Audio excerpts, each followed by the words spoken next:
Hi everyone, welcome to Coding Lane. In this tutorial, we are going to install XAMPP. But before that, I'm gonna give you a brief introduction about XAMPP. So let's start. XAMPP is one of the simplest and lightweight local server that is used to test your website locally.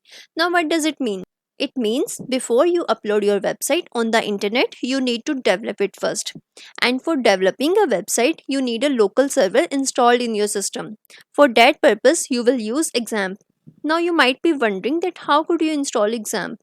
You can download it from the internet. This is so because it is an open source platform. It means it is freely available. Further in this video, I'll show you how to download it. Now let's expand the term XAMPP. X stands for cross-platform. It means you can install XAMPP on any operating system like Windows, Linux, Mac. A stands for Apache server. It is a server that you need to run PHP script on your local machine. M stands for MariaDB. To store data in database and to perform database operation, you need this. P stands for PHP. It is a scripting language to create dynamic websites. Now let's understand the term dynamic websites. Websites are commonly separated into two different types, static and dynamic. Static websites display the same content every time and is written in HTML. On the other hand, dynamic websites display different content by making use of programming and databases in addition to HTML.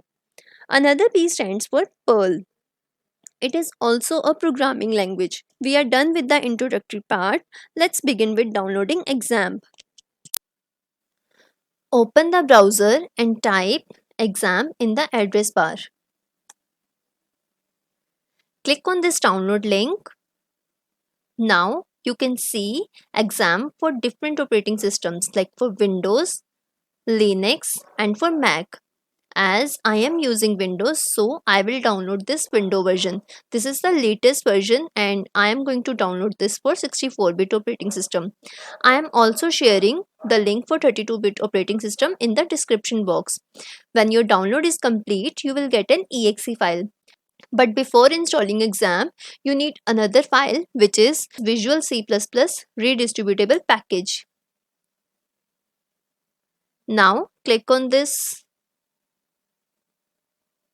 moves downward, and you can see for 2015, 17 and 19 the file is same. This is for 32-bit operating system and this is for 64-bit operating system. As I am using 64-bit operating system, so I am going to download this file.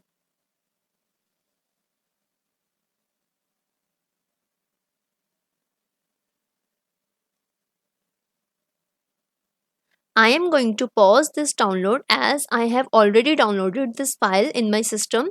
So let's minimize it and let's open this. First of all, you need to install this Visual Studio package. So double click on it and just agree to terms and conditions and click on install, and this will get installed in your system.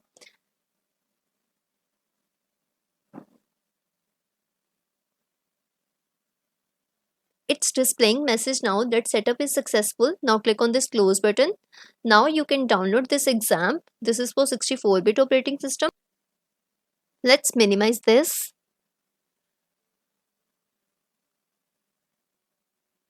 You can see warning here.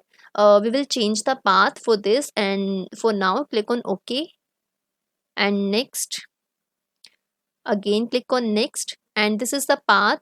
I am going to change this path and going to save it in D drive, and I will create a folder here and name it as XAMPP, and just select this folder and click on this select folder tab.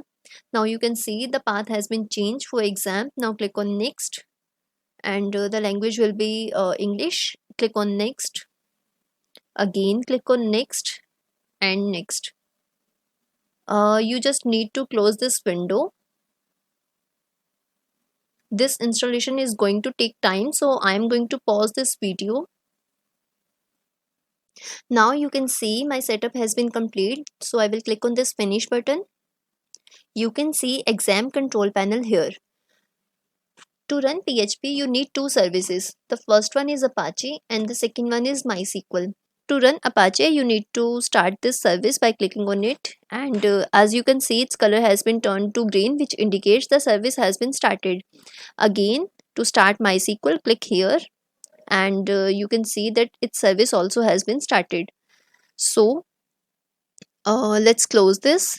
If you want to open exam control panel, then search for exam control panel here, and click on this.